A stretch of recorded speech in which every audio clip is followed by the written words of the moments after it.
Thank you, Mr. Chairman. My.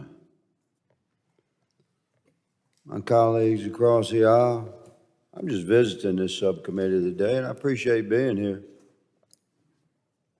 I don't have the right to vote because I'm not on this subcommittee. I sit on another.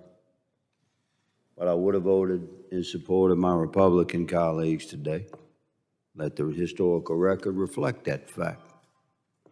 Let me also state that my Democrat colleagues across the aisle appear to be saying to Americans across the country that have endured border policies enacted on the day that President Biden was inaugurated. It began his actions, executive actions, to change the policy of this country to open our border. It wasn't the cartels that changed on January the 20th.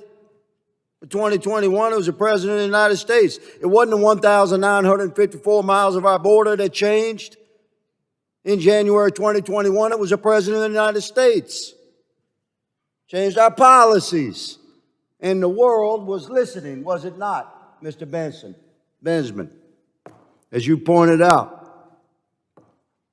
So Americans that have endured 15 million illegals crossing in our country in 4 years, crime waves rolling across America from sea to shining sea, fentanyl poisoning, killing 100,000 Americans per year. Americans across the country that have an objection to that, and we got a problem with that. Apparently, the Democrats are saying we're all a bunch of Nazis, white supremacists, anti-Semitic. That's like disconnected from reality, man.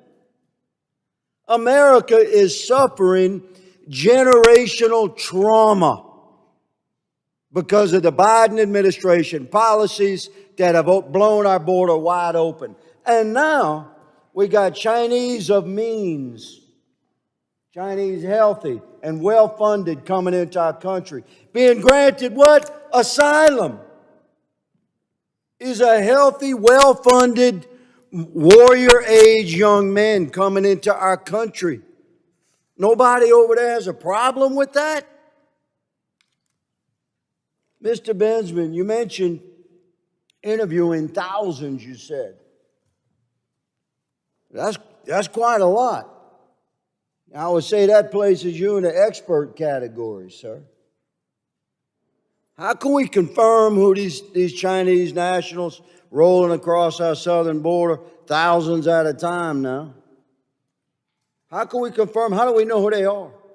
They tell us, they give us a name, they give us some documentation, but they're healthy, they're well-funded. They could buy documentation anywhere, quality documentation. How do we know who they are? Are we taking any biometric data from them? Are we getting any documentation, DNA, fingerprints, retinal scans, photographs, etc.? There should be biometrics taken at different points along the trail. I'm sorry, there should be biometrics collected at different points along the trail in Panama, for example, Costa Rica, if they go through those. At a processing center. Yeah, through the. Talking about at a DHS-run processing center in another country. But does the United States or DHS have possession, from your experience of interviewing these thousands of illegal immigrants, does the United States have files on these people, who they are, fingerprints, retinal scans, etc.? I would say in general, they do not. They'll have, and especially they'll have maybe a first fingerprint from somewhere along the trail. They may take them at the border once they get here, but they don't really have anything to bounce them off against. Okay.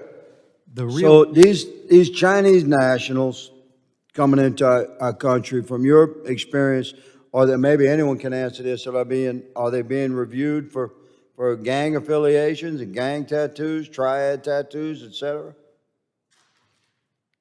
Currently, I see a no. Currently, no. Mr. Singleton. Dr. Oyen, do you know if these Chinese nationals are at least, being looked at for tattoos coming into our country? I would not know that, no. Don't know. Mr. Hankinson, are they being checked? I wouldn't think they have the time to do a whole lot of checking, given how quickly they're being released. Take your shirt off, 10 seconds, tattoos, yes or no? We do it in jails across the country every day at the local, state, and federal level. We look for tattoos, gang tattoos. We could do it at the border if we wanted to, without hiring one more agent or spending one more penny. Take your shirt off. Do you have tattoos, yes or no? It's simple. We do it at jails across the country. Are we doing that, Mr. Benjamin? I would say not The really. answer is no. The answer is no. Well, my goodness, I've expired my time, Mr. Chairman, but I have not expired my passion. Thank you. I yield.